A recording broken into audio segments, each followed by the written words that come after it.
Hello বন্ধুরা, আজ তোমাদের জন্য নিয়ে এসেছি একটা তালের রসগোল্লা রেসিপি। দেখো, তালটা ধুয়ে নিচ্ছি। তালটা আমি ধুয়ে নিয়ে নিলাম। এবার তালের ঢাকনাটা আমি খুলে ফেলে দেবো। দেখো, তালের ঢাকনাটা খুলে ফেলে দিলাম।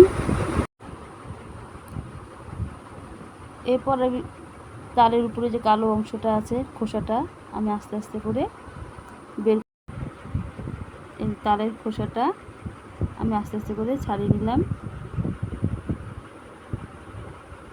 দেখতে থাকো, সাথে থাকো। চ্যানেলটি নতুন হলে চ্যানেলটি সাবস্ক্রাইব করে পাশে থাকো। দেখো বন্ধুরা, তালটা আমার ছাড়ানো হয়ে গেছে। এবার আমি ভেঙে নেব। এই দেখো কত সুন্দর আটি বেরিয়ে গেছে। এবার তালটা আমি মেখে নেবো একটু। তালটা আমি সুন্দর করে মেখে নিচ্ছি। তালটা সুন্দর করে মেখে নিচ্ছি। দেখো কত সুন্দর হয়েছে। তালটা মাখা আমার হয়ে গেল।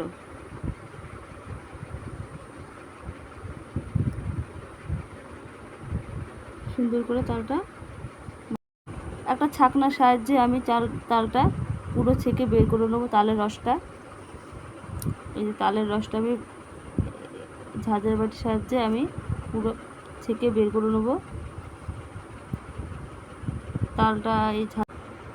তালটা আমি পুরো বের করে নিচ্ছি। দেখো সুন্দর, কত সুন্দর দেখতে। তালটা পুরো আমি বের করে নিলাম। রসটা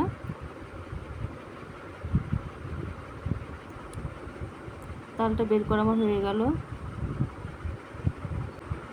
এই তালের উপর দিয়ে দেবো আমি ময়দা,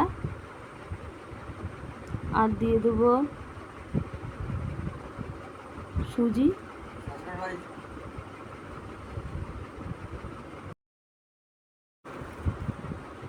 এরপর দেবো নারকেল কোড়া, দিয়ে দিলাম নারকেল কোড়া।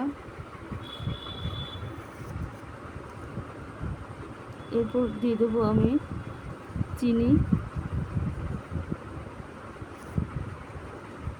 আমি চিনি দিয়ে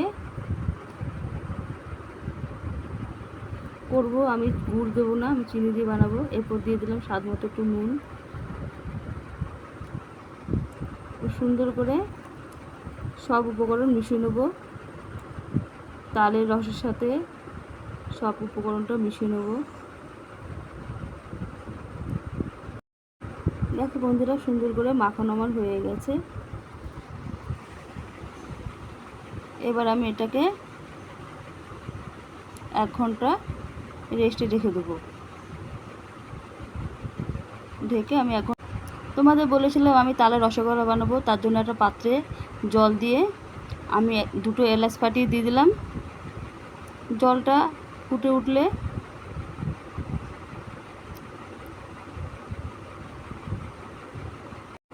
এরপর দিয়ে দিলাম লবণ। লবণ দিয়ে সুন্দর করে মিশিয়ে নিলাম। এবার দিয়ে দেবো চিনি।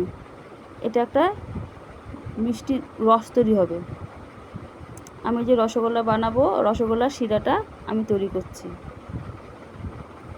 দেখো সুন্দর করে আমার শিরাটা তৈরি হয়ে গেছে। শিরাটা খুব সুন্দর করে তৈরি হয়ে গেছে।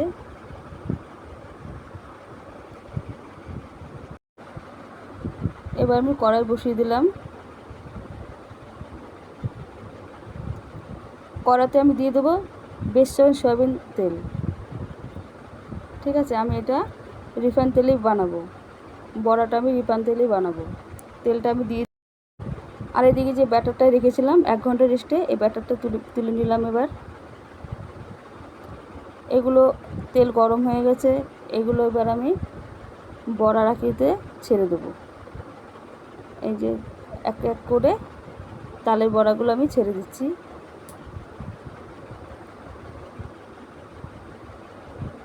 বড়াগুলো সব আমার দেওয়া হয়ে গেছে। দেখো বন্ধুরা, যে বড়াগুলো দিলাম সুন্দর করে লাল করে ভেজে নিয়েছি।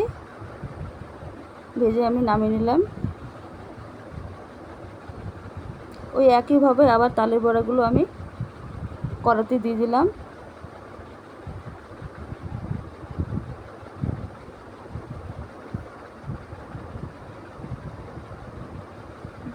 দেখো বন্ধুরা, তাহলে বড়াগুলো আমি এক এক করে দিয়ে দিচ্ছি।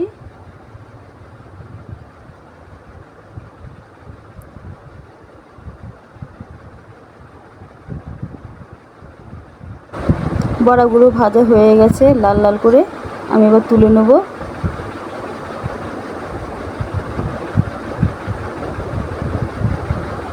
দেখো সুন্দর করে লাল করে ভেজে নিয়েছি, এবার আমি তুলে নেব। বড়াগুলো তুলে নিলাম।